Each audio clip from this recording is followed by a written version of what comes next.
روزی که من بیم و مادر پیدا، قومان و شادی وقت ببین شیدا. شکر خداوند و جا آوردن، جشنی و شادی من برپا کردن. شو 11 ساعت کردن خوش، ناو بندنان شامی ستم کش. تا من وارد بیم لی مهنت سرا، لی دنیای پر جور پر و ماجرا. هنوز نشناسیم چپ و راست دست، دست جهاندار جهان بینم بست. 3 سال و نیمه طفل خارزار، مادرم و درد سختی بی دچار. 6 ماه تمام و بان جاوی، عاقبت دوای دردش فناوی. لبعد از 10 سال فوت مادرم، خاک یتیمیش رشیاد از سرم. منم ارای جفای زمانه، پی تیر تعنی خیش و بیگانه.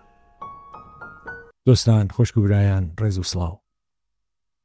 ئەو چەند بیتە کە بۆم خوێندنەوە وەک خۆشتان پێدابێ شەری شامی کرماشانی بوون. شامی لەو چەند بیتەدا تقریباً بەسەرهاتێکی خۆی بەسەر دەکاتەوە.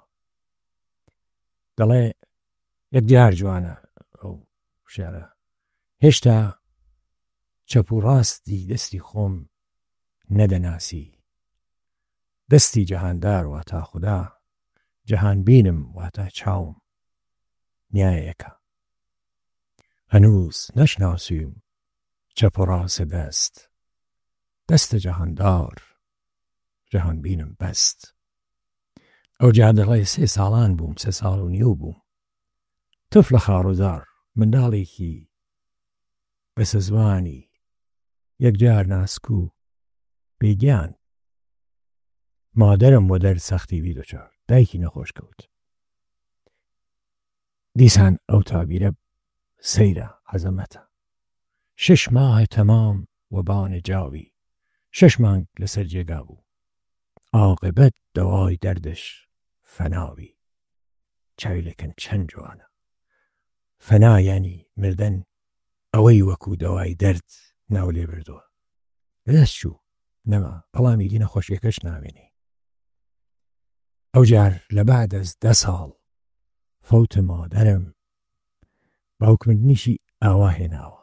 خاکە یەتیمیش ڕشیادە سەرم. یەتیمیش ئەو شینە یانی ئەوەیش ڕشیادە سەرم، یانی ڕژا بە سەرمە.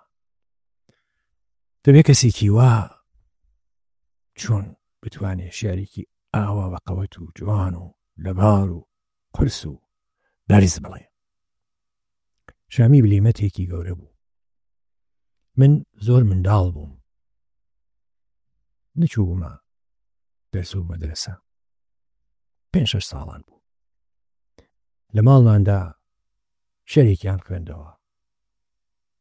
بەنە یەی نەفەر کراونشینم، چ عازیز مردەی دایم خەمینم.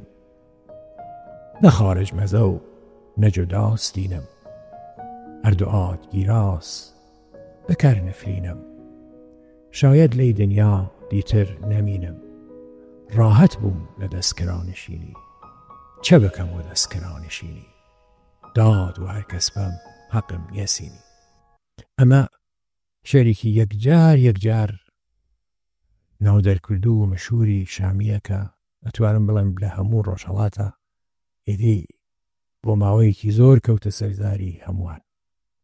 بەڵام کەس نەیدەزانی ئەوە کە نێزانم شامی دیتاکەی مینی ئەو شامیە کیە، چۆنە.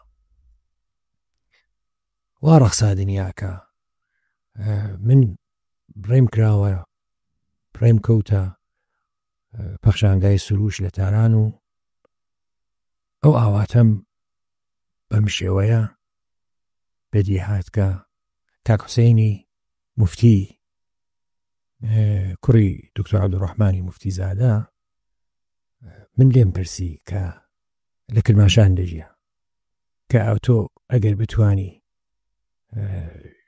شامی کرماشانی شامی هەرسینی پێم وا و هەرسینیە چون دەڵێ وتی تۆ تورکی وتم نە کوردم وت کوردە کوڕی وتم هەرسینی جا بۆ خۆی دەیگوت کە ئەوە قافیە منی کە دەهەرسینی دەنا کرماشانیە.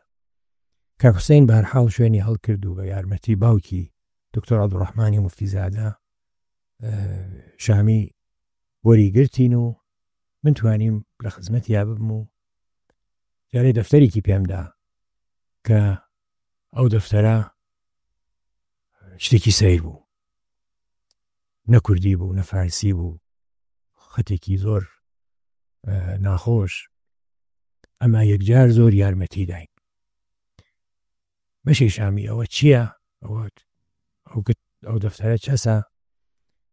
کوتی بابە ئەوە لە شوێنێک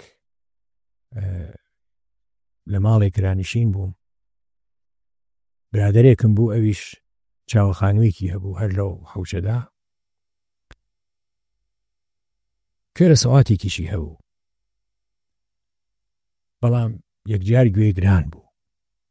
ئەگەر شێرم دەگوت بە گوێ ئەودا دەمقیڕاند ئەو دەینووسی بووم. ئەو کوێرە سەواتە و ئەو گوێ گرانە دەبێت شی لێ دەرهات بێ، بەڵام خێری بۆ ئێمە چ بوو؟ ئەگەر ئەم خوێندەوە ئەهاتەوە بیری شامی، ئەهاتەوە بیری ئە من تۆمارم دەکرد و بوو بە سەرجەم ئەو کتێبە کە ئێستا بەدەستمەوە و بەخۆشیەوە گەڕامەوە بۆ تاران کە ئەو ئاوەتە گەورە ئەو ئارەزوی چەندین و چەند ساڵی خۆم بەدی هاتووە بڕیارمدا کوتم ئەو کتێبە چاپەکەین و لە سەرەتادای گوت زۆر کەس هاتوون تویانە کتێبت بۆ چاپەکەین درۆیان کردووە بردویانەوە بەناو خۆیانەوە دایانناوە تەنانەت بیستبووی جارێکیش چاپیان کردووەتە کتێب شێری شامی بەنێوی خۆیەوە کابرا. سەرەتا بۆ منیش هەروای بیر دەکردەوە، بەڵام ئیدی هاتنە نێوی داستانەکەی دکتۆر عەبدوڕەحمانی موفتیزادە و پڕیاری ئەوە کە دڵنیا بە و درۆت لەگەڵ ناکاوەمانە ئیدی وەکو شەکر هاتە دەممانەوە و کرایەوە و ئەوی کە ئەهاتە بیری و ئەوی کە ئیتوانی گوتی و ئەمن تۆمارم کرد. هاتمەوە و هاتمە تاران و بردمە خزمەت مامۆستا گوتم کارێکی ئاوام کردووە و ئەوەش بەرهەمەکەی. یەکجار پەسەندی کرد، زۆری خۆش لێ هات. داوام کرد بەشک و مامۆستا پێشەکێکی بۆ بنووسی، شتێکی کورد قەی ناکە هەر با شتێک بکوتیایی بە چاوان. شتێکی نووسیەوە مامۆستا بۆ ئەو چەپکە گوڵا کە نێوی چەپکە گوڵی شەر هەڵبژاردەی مامۆستا هەژار بوو بەو بیرۆکەوە کە زۆری شەر گوتوە خۆی دەیگوت شعر فەرەوەتەمە وەلی یا لە یادم چییە یا دەست بردیە. گوتمان چەپکە گوڵێک بێت لەو گۆزارە نێوی مامۆستا نایە چەپکە گوڵ. پێشێکیکی بۆ دانا. وەک دەزانین شێعرەکانی شامی زۆرێکی گاڵتەیە، زۆرێکی قسەی خۆش و گەف و گاڵتەیە، بەڵام لەگەڵیدا تەنزێک، لەگەڵیدا ئاوا خەمێکی زۆر قرس تەمەشاکەی خۆی نیشان دەدا. مامۆستا جوان بیری کردوەتەوە لەوە. ئەوە بۆتان یەخێنمەوە. دەفەرمێ کۆمەڵە شێعری شامی کوردی کرماشانیم خوێندەوە. لەگەڵ هەر شێعرێکیدا بزەم دەهاتە سەر لێوان و کزەم لە جەرگەوە دەهات. زەردە خەندەم دیت بەسەر گریان هەڵکێشراوە. خەم و مەینەت بە بێژنگی گەف و گاڵتە داوێژراوە. هەناسەی سارد بە دڵێکی گەرم و بە کوڵ هاتۆتە دەر، ژەهراوی تاڵاوی ژیانی چارە ڕەشێک، کەفی گەمە و تیز بە دنیایە کردنی هاتۆتە سەر. عەزەمەتە، یعنی ئینسان نازانێت خۆیە ئەم قەڵەمە چەندی قەوەت هەیە و چەندی توانیوە کار بکات. دەڵێ ئەوی ڕاست بێ تەخۆ حەسکا شێعرەکان تەڕ و پاراون و لە مرخێکی زۆر ڕەوان و لەبار و جوان خەبەر دەدەن. تەنیا عیبێک تپیا و بەچاو هەستی بکا کوردیبوونی شێعرەکان و کوردبوونی شاعیرەکەیە کە بە ناشکری خوا نەبێ. کوردی و کوردبوون لە بازاری دنیای ئەمڕۆ پولە سوتاوێکیش ناژی و کەس ئاوڕی لێ ناداتەوە. شامی سەرەڕای کوردبوونیش تەنیا چاوی دڵی ڕوونە و لە سەرەتای ژیانیەوە لە بینایی بەش بڕاوە. هەژارێکە هیچ ئاشتەبای خواشک نابە. شامی هەر پێست و ئێسقانی داوەتە بەرگرانایی باری ژیان و لە تاریکی شەوە زەنگی چارە ڕەشی و دوورەبەشی دەستە کوتە و پەلەقاژێ بژی و پەیداکردنیەتی تا ئاخر کە یەکجار جوانە یەکجار پێشێکیەکی بەڕاستی ڕازاوەیە.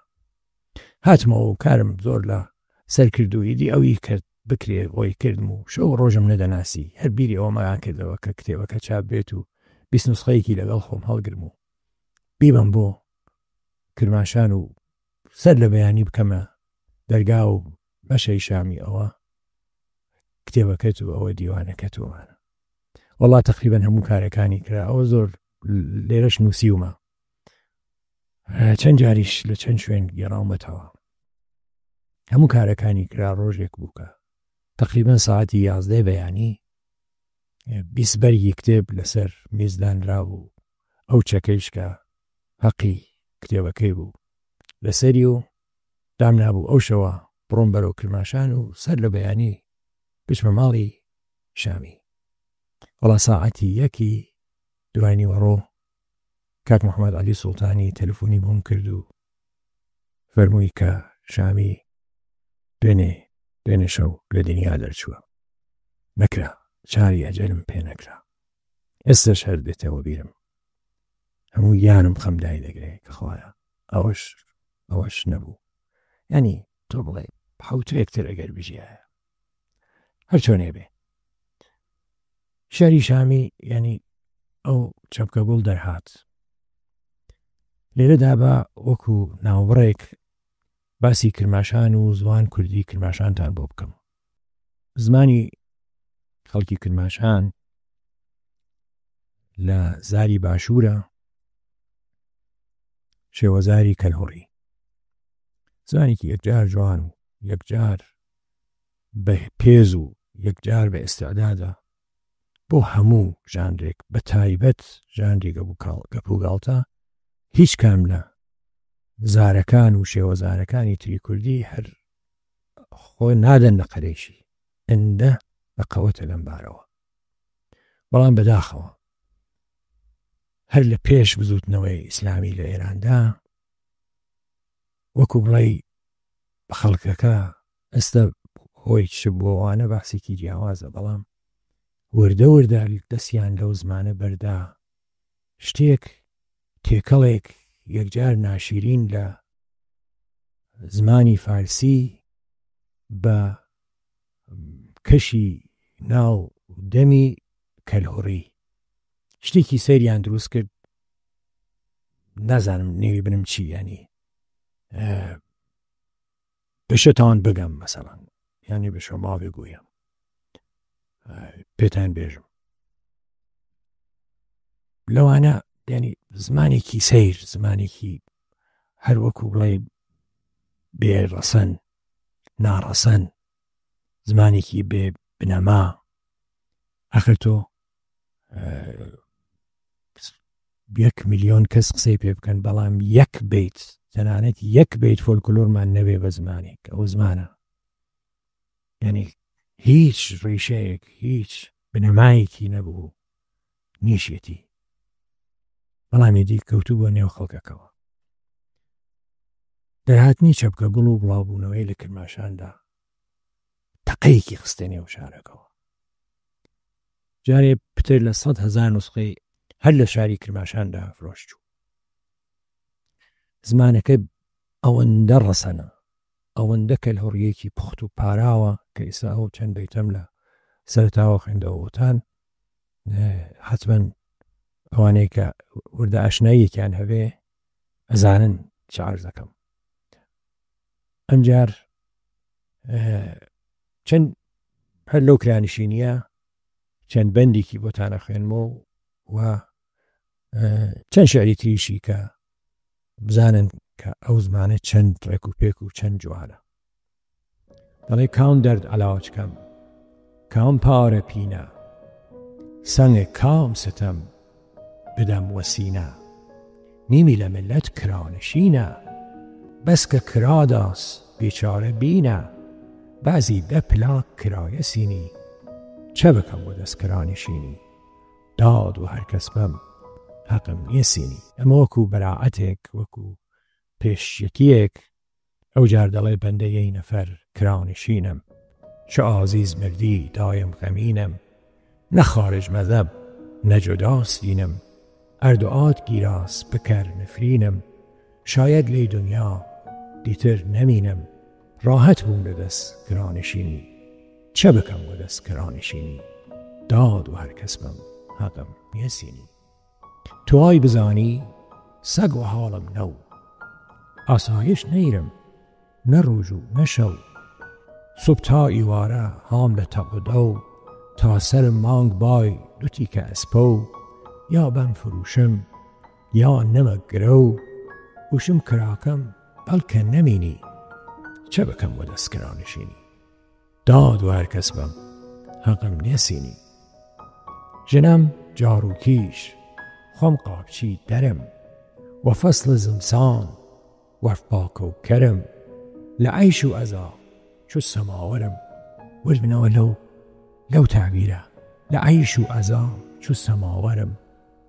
ئەوە سەیرە عەیش و عەزا وەکو سەماوەر یعنی چی؟ یعنی سەماوەری بەسە زمان عەیش بێت و خۆشی بێ، عەزا بێت و ناخۆشی بێ، پرسە بێ، ئەو هەر دەبێ ئەوری تێدا بێ و هەر دەبێ بکوڵێ.